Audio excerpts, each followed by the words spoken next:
கர்த்தருடைய பரிசுத்தமுள்ள நாமத்திற்கு ஸ்தோத்திரம். இன்றைய நாளின் கர்த்தருடைய வார்த்தையாக வெளிப்படுத்தின விசேஷம் 3வது அதிகாரம் 11வது வசனம்.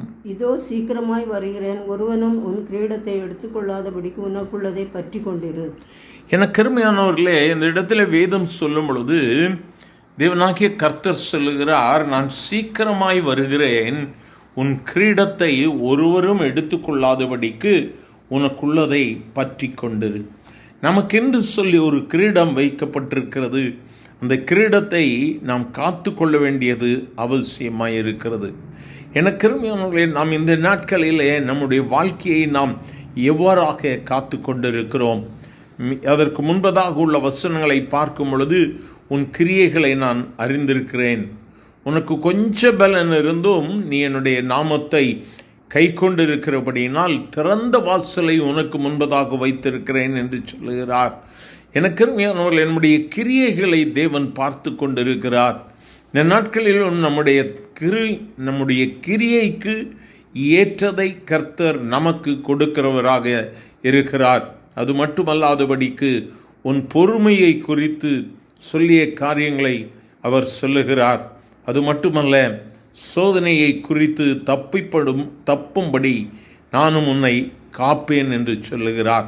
சோதனை காலத்திலும் நம்மை தப்புவிக்கிற தேவன் நம்மோடு கூட இருக்கிறார். கர்த்தர் சீக்கிரமாய் வருகிறபடியினால் நம்மை ஆயத்தப்படுத்துகிறவர்களாக இருக்க வேண்டியது அவசியமாக இருக்கிறது. எனக்கு அருமையானவர்களே, நம்முடைய வாழ்க்கை இந்த நாட்களில் எப்படியாக இருக்கிறது? கர்த்தர் திறந்த வாசலை வைத்திருக்கிறார். நமக்காக அவர் காத்து கொண்டிருக்கிறார். சீக்கிரமாய் தம்மிடத்தில் நம்மை அவர் அழைத்து கொள்ளும்படியாய் வருகிற நாட்கள் சமீபம் என்று சொல்லி அநேக வேத அறிஞர்கள் சொல்லுகிறார்கள்.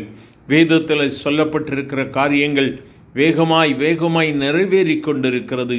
தீர்க்க தரிசனங்கள் நிறைவேறி கொண்டிருக்கிறபடியினால் கர்த்தருடைய வருகை சமீபமாய் இருக்கிறது.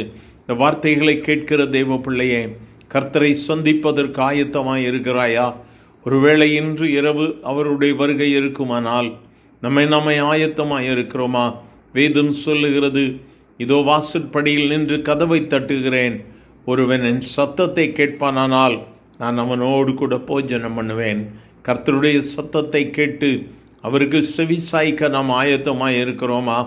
அல்லது ஏதோ வருகிறது வரட்டும் என்று சொல்லி நம்மை ஒதுக்கினவர்களாக, நம்மை கர்த்தருடைய வார்த்தைக்கு நம்மை அர்ப்பணிக்காதபடிக்கு நம்முடைய இதயம் தைரியம் கொண்டு சென்று கொண்டிருக்குமானால், வெளியிலே கர்த்தர் மீண்டுமாய் சொல்லுகிறார், சீக்கிரமாய் வருகிறேன், உன் கிரீடத்தை ஒருவனும் எடுத்துக்கொள்ளாதபடிக்கு காத்துக்கொள்.